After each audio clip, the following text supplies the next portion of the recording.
بسم اللہ الرحمن الرحیم۔ السلام علیکم۔ کچھ جنگیں یقین کی ہوتی ہیں، آپ جسے بے بسی سمجھ رہے ہوتے ہیں وہ صبر کی وہ حد ہے جہاں فیصلے تمام ہوتے ہیں۔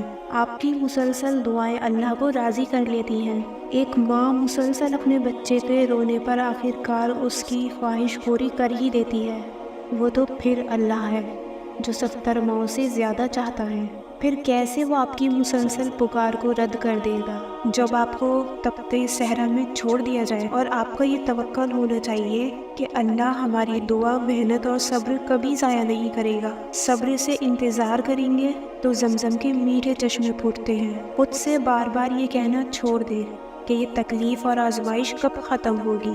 خود سے یہ جنگ لڑنا بند کر دے کہ یہ دعائیں کیوں قبول نہیں ہو رہی، کیوں یہ زندگی عجیب ہو گئی ہے۔ خود کو پریشان اور اداس رکھ کر زندگی کے خوبصورت پلوں کو ضائع نہ کریں۔ یہاں کا وقت بہت مختصر ہے۔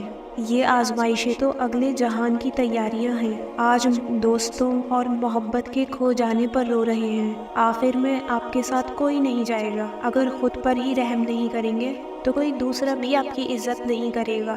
رونے والوں کو زمانہ مزید رلاتا ہے۔ سورہ مائدہ میں اللہ فرما رہا ہے کہ اپنی جانوں کا خیال رکھو۔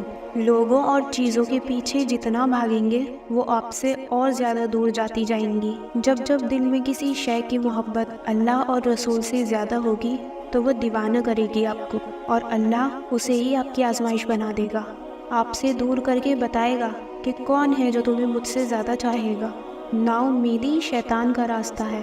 ایسی نماز جو ادا کرنے کے بعد بھی آپ کو یہ خیال دے رہی ہے کہ تہجد کی نماز کے بعد بھی دعائیں قبول نہیں ہو رہی، تو پھر آپ کو اپنا ایمان چیک کرنا چاہیے، کیونکہ یہ نماز نہیں ایکسرسائز ہے۔ کیونکہ جو اللہ پر یقین کر کے چلتے ہیں ان کی آزمائش طویل ہو سکتی ہے، لیکن اللہ انہیں وہ ضرور عطا کرتا ہے جو وہ مانگ رہا ہوتا ہے۔ اور یہ آپ کی بے بسی پل بھر کی ہے، یہ ہمیشہ نہیں رہے گی۔ اس دنیا میں کوئی بھی وقت ایک جیسا نہیں رہتا، تو پھر آپ نے یہ کیسے سوچ لیا کہ آپ کی یہ بے بسی ہمیشہ رہے گی؟ جو آگے کا آپ سوچ سوچ کر خود کو پریشان کر رہے ہیں، کیا ہوگا، کیسے ہوگا، یہ سب اللہ کا اختیار ہے۔ اللہ قرآن میں فرما رہا ہے کہ عقل والوں کے لیے نشانیاں ہیں۔ اگر مایوسی بڑھ جائے تو بس خاموشی سے ایک طرف بیٹھ کر تنہائی میں اس کی اس کائنات پر غور کریں۔ پودوں کی ہی نہ جانے کتنی اقسام پیدا کی ہیں اللہ نے، ایک مچھلی سے ہی نہ جانے کتنی اقسام پیدا کی ہیں۔ اس کائنات کا، اس سارے یونیورس کا، اسپیس پر غور کریں۔ اتنا کچھ ہے کہ جب آپ غور کرنے بیٹھیں گے تو دل گواہی دے گا کہ میری دعا تو کچھ بھی نہیں اس کی طاقت کے آگے۔ جب اتنے بڑے بڑے شاہکار وہ پیدا کر سکتا ہے تو پھر وہ آپ کی دعا کو کیوں پورا نہیں کرے گا؟ اگر آج آپ کو آزمائش میں ڈالا گیا ہے تو محض صبر کرنے والوں میں شامل کرنے کے لیے۔ اللہ سے آپ کے وہ تہجد کے آنسو پوشیدہ نہیں ہیں، وہ آپ کی رو رو کر مانگی گئی دعائیں، وہ آپ کا تڑپنا، سسکنا، بے سکونی، اینزائٹی، گھبراہٹ، کچھ بھی اللہ سے چھپا ہوا نہیں ہے۔ آج آپ کو نظر نہیں آ رہا، لیکن کل آپ ہی کہیں گے کہ واقعی اللہ نے میرے ایک ایک آنسوؤں کا جواب اور صلہ دیا ہے۔ وہ کہتا ہے مشکل کے ساتھ آسانی ہے، تو اللہ کا کہا کیسے غلط ہو سکتا ہے؟ اور دعا کی دیری آپ کو ایک اور بات سکھا رہی ہے جسے آپ غور نہیں کر رہے۔ یہ برا وقت آپ نے اکیلے کاٹنا ہے تاکہ اچھے وقت میں آپ یاد کر سکیں کہ اللہ کے سوا اس وقت کوئی ساتھ نہیں تھا، کس کو نہیں آپ نے مدد کے لیے پکارا تھا، لیکن آپ آخر میں بے بس ہو جاتے تھے۔ جن سے امیدیں کی وہ تک آپ کو تنہا چھوڑ کر چلے گئے۔ کیوں ہوتا ہے ایسا؟ تاکہ خوشیوں کے لمحے میں آپ اسے بھول نہ جائیں، ساری محبتوں میں بس اسے ہی اوپر رکھیں، اور مایوسی کے لمحوں میں ایک بات یاد رکھیے گا کہ وہ آپ کو روز ایک دن عطا کرتا ہے، دعا کی توفیق عطا کرتا ہے۔ اگر سوتے سے جگاتا ہی نہ، اگلا دن ہی نہ دیتا تو کیا آپ اپنے لیے مانگ پاتے؟ وہ روز توفیق دے رہا ہے، اپنے در پر بلا رہا ہے۔ اس سے بڑی قبولیت کا اشارہ اور کیا ہو سکتا ہے؟ یہ قبولیت کا ہی تو اشارہ ہے کہ آپ کو نماز کی توفیق عطا کی، تہجد کی توفیق عطا کی۔ آپ کا دل مسلسل اللہ کی یاد میں ڈوبا رہتا ہے، آپ کا دھیان اللہ کی طرف رہتا ہے کہ ہاں آج میں ناممکن کے مقام پر ضرور ہوں، لیکن ایک دن آئے گا جب سب ٹھیک ہو جائے گا، معجزہ ہو جائے گا، میرا رب تو سب کچھ کر سکتا ہے۔ یہ خیال روز آنا آپ کو اس کے در پر لے جاتا ہے۔ ہمارا اختیار تو صرف اتنا ہے کہ ہم اللہ کی فرما برداری کریں اور ہر چیز کے لیے بس اسے ہی پکاریں۔ باقی جو کچھ بھی آپ کی زندگی میں ہونا ہے وہ سب اللہ نے کرنا ہے۔ آپ اس رب کی دی ہوئی نعمتوں پر غور کریں۔ غور کریں گے تو آپ کو احساس ہوگا کہ اللہ نے بہت کچھ آپ کو دیا ہوا ہے، تو پھر آپ یہ کیسے سوچ سکتے ہیں کہ وہ آپ کی مانگی گئی دعا قبول نہیں کرے گا، جب وہ بن مانگے ہی اتنا کچھ دے سکتا ہے۔ اللہ تو کہتا ہے کہ تم شکر کرو گے تو میں تمہیں مزید دوں گا، ناشکری کرو گے تو عذاب دوں گا۔ ان تکلیفوں اور آزمائش کے لمحوں میں آپ نے صرف اور صرف ایک ہی کام کرنا ہے، اللہ تعالیٰ کا شکر ادا کرنا ہے اور مسلسل اسے ہی پکارنا ہے۔ وہ کب دے گا اور کیسے دے گا یہ سب اس پر ہی چھوڑ دیں۔ لوگوں کی باتوں میں آ کر کہ اب کیا ہو سکتا ہے، کچھ نہیں ہو سکتا، کچھ نہیں ملے گا، اپنا ایمان نہ گوائیں۔ اللہ پر اپنا ایمان اور امید کو بالکل پکا رکھیں۔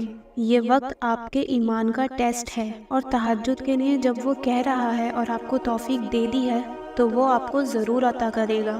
دعاؤں کی قبولیت کے لیے اور مشکلوں سے بچنے کے لیے آپ لوگ صدقہ دیا کریں، جتنا آپ کر سکیں۔ روزانہ صدقہ کیا کریں، جتنی بھی توفیق ہو اس کے مطابق صدقہ کیا کریں۔ یہ آپ کی دعاؤں کو منوا لیتا ہے، یہ آپ کی تقدیر کو بدل دیتا ہے۔ جو مشکلات آپ پر آنی ہوتی ہیں ان میں خیر پیدا کر دیتا ہے۔ دعائیں اور صدقہ مقدر کو غنی کر دیتے ہیں۔ ان عادتوں کو اپنا لیں، پھر دیکھیں آپ کی زندگی میں اللہ پاک آپ کی خواہشوں کو کیسے پورا کرتے ہیں۔ جو لوگ آپ کو تکلیف دے رہے ہیں، درد دے رہے ہیں، ان کو اللہ کے لیے آپ معاف کر دیں۔ مایوس نہ ہو، ہمت نہ ہارے، یہ نہ سوچیں کہ تہجد کی دعا بھی مجھے فائدہ نہیں دے رہی، ایسے وسوسوں میں مبتلا نہ ہو۔ کتنا وقت لگے گا یہ سب چیزیں اللہ پر چھوڑ دیں۔ کیسے اللہ تعالیٰ نے موسیٰ علیہ السلام کی دعا کو قبول کر دکھایا، اور یوسف علیہ السلام ان کی بھی دعا کو قبول کیا، یونس علیہ السلام، ان سبھی کی دعاؤں کو اللہ تعالیٰ نے ہی قبول کیا۔ یعقوب علیہ السلام کتنا عرصہ رو رو کر مانگتے رہے، انہوں نے تنہائی اختیار کر لی تھی اور یہی کہتے رہتے تھے، میں مایوس نہیں ہوا، میرا رب ضرور عطا کرے گا۔ نبیوں کے واقعات اللہ تعالیٰ نے کیوں بیان کیے؟ ہمارے لیے ہی بیان کیے کہ تمہاری زندگی میں بھی ایسے لمحے آئیں گے تو تمہاری کچھ دعائیں فوراً قبول ہو جائیں گی، اور کچھ کے لیے وہ انتظار کروائے گا۔ انتظار کا مطلب انکار نہیں ہوتا ہے۔ آپ سوچ رہے ہوتے ہیں کہ شاید انکار ہے، اس چیز میں بہتری نہیں ہے شاید ہمارے لیے، اسی لیے یہ سب نہیں عطا ہو رہا، لیکن اللہ پاک کے لیے کچھ بھی کرنا مشکل نہیں ہے۔ کوئی چیز اگر اچھی نہیں بھی ہے تو وہ بہتر کر کے بھی دے سکتا ہے۔ آپ کی زندگی میں بھی معجزے ہوں گے۔ اللہ نے تو پیغمبروں کو بھی انتظار کروایا ہے، تو آپ نے یہ کیسے سوچ لیا کہ وہ اگر آپ کو انتظار کروا رہا ہے تو اس نے آپ کو عطا نہیں کرنا؟ ایسا ہرگز نہیں ہے، یہ صرف شیطان کے وسوسے ہیں۔ جس دعا اور جس عبادت پر قائم ہے اسی پر چلتے رہیں۔ اللہ کب عطا کرے گا یہ اسی پر چھوڑ دیں اور جلد بازی کو اپنے اندر سے ختم کر دیں۔ اللہ تعالیٰ نے فرمایا ہے کہ صبر والوں کے لیے انعامات ہیں، تو صبر سے اس کو پکارتے رہیں۔ یہ تو بہت خوبصورت لمحات ہیں جو اس نے آپ کو توفیق دے دی ہے اپنے قرب کی، ورنہ بہت سارے لوگ ہیں جو گمراہی کی طرف چلے جاتے ہیں، غلط گناہوں کی طرف چلے جاتے ہیں، اور وہ اللہ سے رجوع نہیں کرتے کیونکہ ان کو توفیق نہیں ملتی۔ اللہ سے دعا ہے کہ سب کے معاملات اچھے ہو جائیں۔ ہمیں بھی اپنی دعا میں یاد رکھیں۔